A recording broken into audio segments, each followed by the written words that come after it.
J'étais à terre. Et quand je dis à terre, ce n'est pas une métaphore romantique ou dramatique. J'étais littéralement au sol, au sens propre comme au figuré. Allongé sur le vieux canapé de ma sœur, dans un studio qui sentait l'humidité et les regrets, sans argent, sans travail, sans avenir. Mon téléphone vibrait à peine une fois par semaine, et c'était généralement une notification de loyer en retard ou une relance automatique d'un recruteur qui avait oublié que j'existais. C'est dans ce néant que Léa a décidé de me quitter. Pas avec des cris, pas avec des larmes. Juste un mot griffonné sur la table, je ne peux plus continuer comme ça. Voilà. Après 4 ans de vie commune. Après m'avoir promis que l'amour pouvait tout affronter. Elle a fui. Je l'ai supplié, bien sûr. J'ai envoyé des messages, des appels, des emails. Rien. Elle avait déjà tourné la page. Pire encore, 2 semaines après sa disparition, je l'ai vue sur Instagram dans les bras d'un autre. Un gars bien lisse, bien coiffé, qui posait avec sa Rolex dans un jacuzzi. Et moi, pendant ce temps, je cherchais comment vendre ma vieille guitare pour payer une boîte de conserve. Cette période a été la plus sombre de ma vie. Mais, parfois, c'est dans l'obscurité qu'on rallume la flamme. J'ai commencé à bosser comme livreur la nuit. Avec un vieux vélo rouillé. Chaque goutte de pluie me rappelait que j'étais en bas de l'échelle. Mais chaque coup de pédale me rapprochait de quelque chose, une revanche sourde, lente, mais certaine. Je lisais la nuit. J'apprenais le code. L'économie. L'investissement.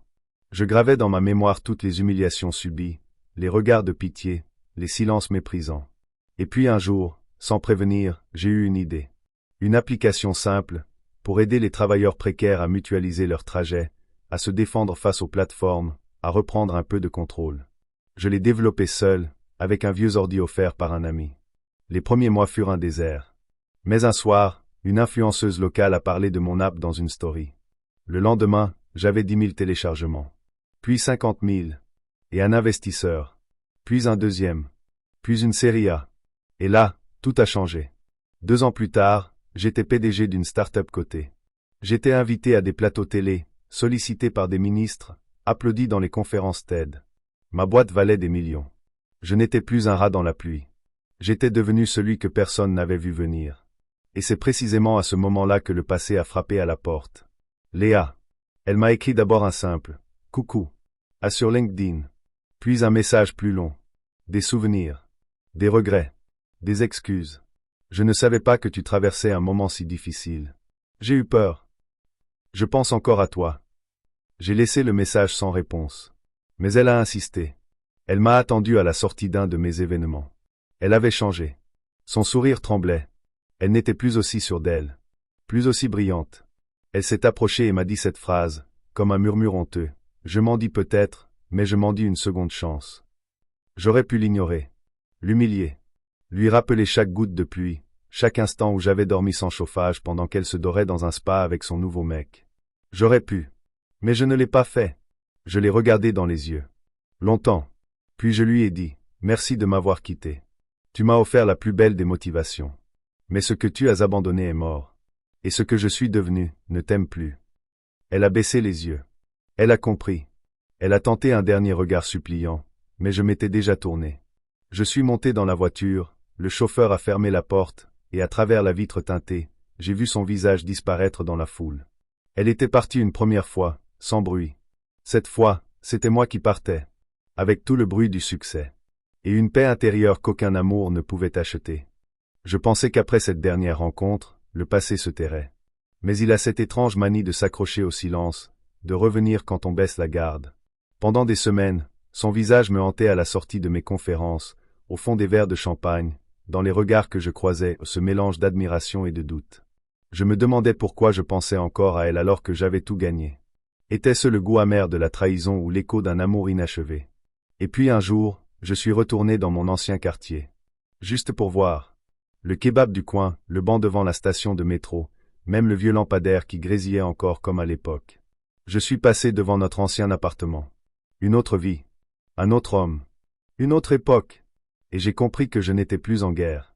Je n'avais plus besoin de vengeance, de revanche, ni de reconnaissance. J'avais grandi dans la douleur, mais j'étais devenu libre.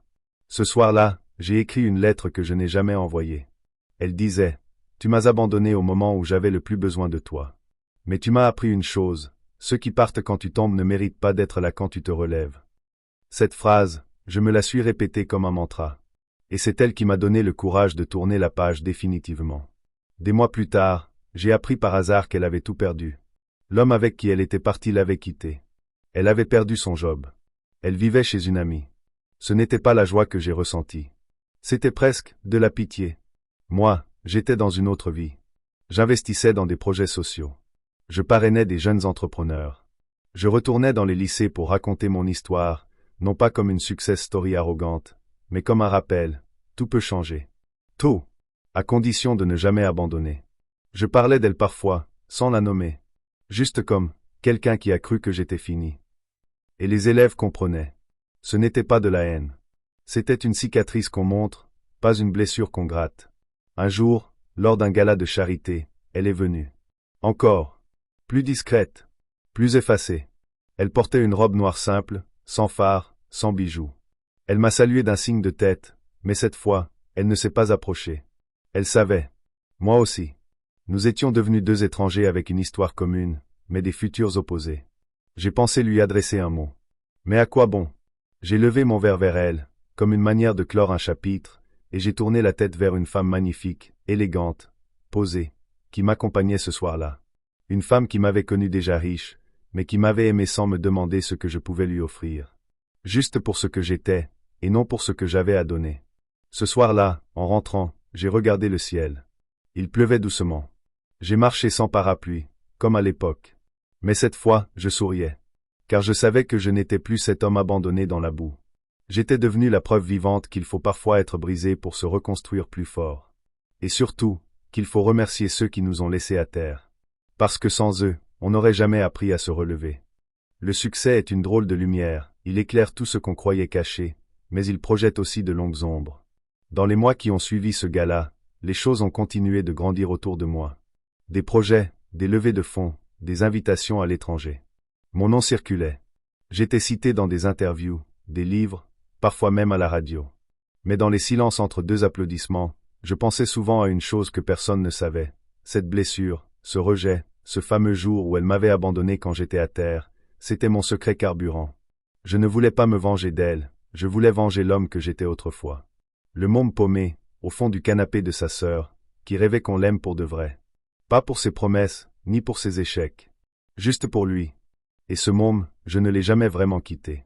Il vit toujours en moi, chaque fois que je serre la main d'un jeune qui débute, chaque fois que je signe un chèque pour une cause à laquelle personne ne croyait, chaque fois que je prends le temps d'écouter un inconnu qui doute de sa propre valeur. Et un soir, dans une interview filmée, on m'a posé la question que je redoutais depuis toujours. Est-ce que vous avez déjà été trahi par quelqu'un que vous aimiez? J'ai souri. J'ai regardé droit dans la caméra. Et j'ai dit, oui. Et je le remercie. Parce que ce jour-là, quelqu'un m'a montré que je ne pouvais compter que sur moi.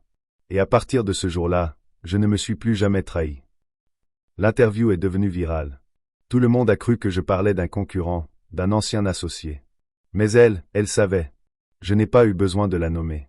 La vérité, c'est qu'elle faisait partie de mon histoire, mais elle ne ferait plus jamais partie de mon avenir. Quelques semaines plus tard, j'ai reçu une lettre. Écrite à la main. Sobre. Simple. Sans signature. Juste ces mots. Tu avais raison. J'ai tout perdu, sauf le souvenir de ce que nous aurions pu devenir. Je l'ai relu plusieurs fois. Puis je l'ai rangé dans une boîte où je garde les vestiges d'une autre vie.